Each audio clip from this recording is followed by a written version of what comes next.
boy, talk about an absolute gut punch when you see one of the best in the business who's all business. And in case you didn't know that about Nick Chubb, maybe you learned that when he called into our show last week in advance of this Monday night game in Pittsburgh.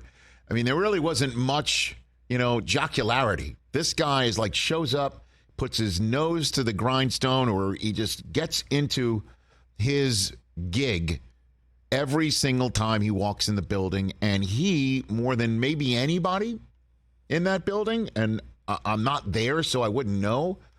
Maybe anybody who might be a little bit more expert on what's going on in Berea there might be able to push back. Myles Garrett is a leader. I'm sure they do follow Deshaun Watson into battle. Amari Cooper doesn't say very much, I don't think. Nick Chubb doesn't say very much either, but I think they just take his cue because everything that the Browns offense does is predicated off of Nick Chubb chewing up the yards and keeping the clock moving and the chains moving, and everything else builds off of that. And when Aaron Rodgers went down for the Jets 2 Monday nights ago, I mean, talk about gut punches on back-to-back Monday nights to open the season. I heard when I was saying here on this show and also NFL Network talking about how we Jets fans can't have nice things. We're not allowed to have too many nice things. I said that into this microphone over and over and over again and into the lav microphone on NFL Network multiple times last Sunday. I would hear, when I said those things, from Browns fans saying, tell me about it. Or, you're holding our beer, sir. And I've even heard from a couple of Browns fans saying, at least you've been to a Super Bowl. And I'm like, well, I'm 54. I might have been a zygote at the time when Joe Namath won it all. Yeah, I just said the word. Might be accurate. I don't know. I really haven't done the math. It's nothing you want to think about. I don't definitely want to think about it. I don't. Too much informational, TMI, but it's been a while. And that's the first thing I thought of when I saw Nick Chubb go down. And then I saw on Twitter, actually, the replays. Because I was doing Westwood One's coverage of both games, doing both games, kind of updating both broadcasts. And I was watching the Carolina and Saints game going down.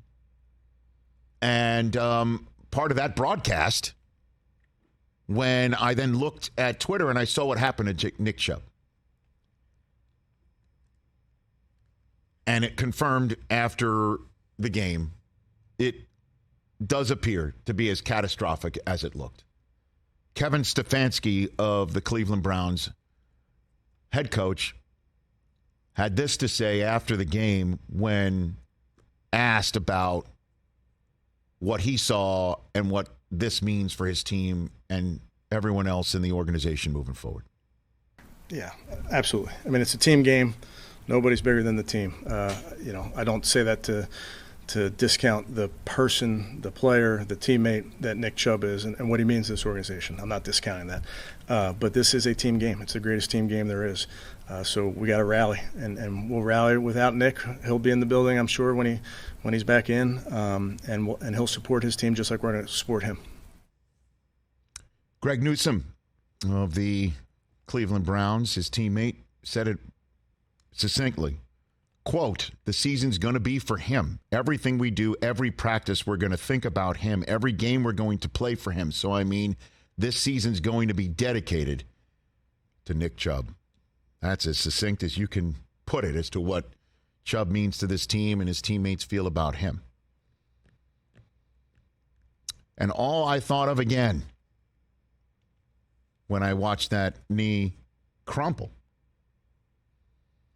and knowing that 2015 he had significant injuries suffered in that knee, and we saw him as strong as ever.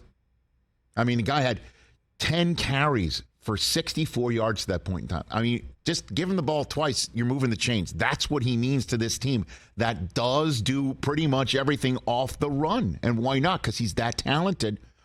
I thought to myself two things. One, this looks as bad as it is, and maybe just maybe, he can come back as strong as ever. I mean, modern mitter, maybe he can put a speed bridge in there too, in the same way that Aaron Rodgers had one put for his Achilles. Maybe, just maybe, this isn't the end of his career. But then again, you know how the NFL views its running backs. And that's the other thing I thought of.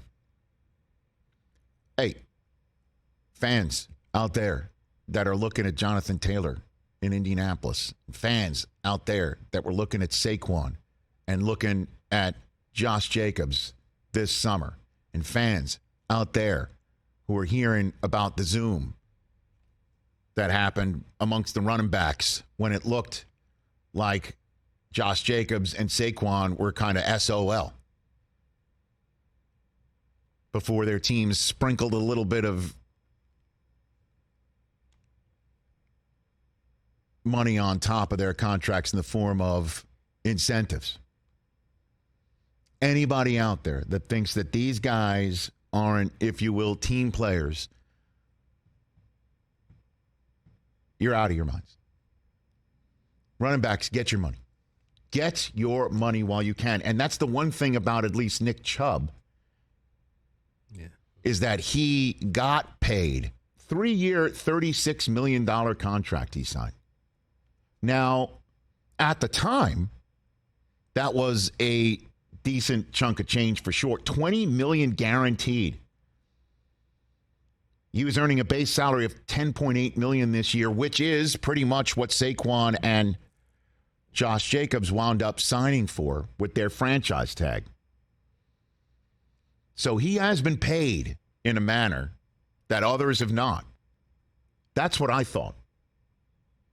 That at least he's been paid, and every running back out there that looks at that, by the way, an injury on grass, don't want to point out since that was a conversation about Rodgers being on turf. Yep.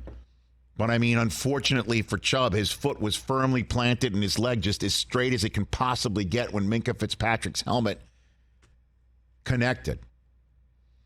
That this is what happens to running backs. They're the ones amongst the trash, as it's referred to, with what's going on in the line of scrimmage. They're the ones who go through the fray.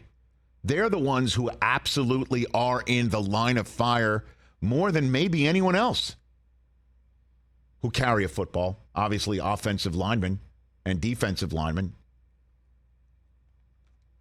can have ankles hurt when somebody falls on you. Really, what Shaq Thompson of Carolina had that happen to him last night. So, get yours when you can. Everybody who runs the football in the National Football League, get yours and make sure you get yours. Catch the Rich Eisen Show every single day on the Roku channel, 12 to 3 Eastern, for free.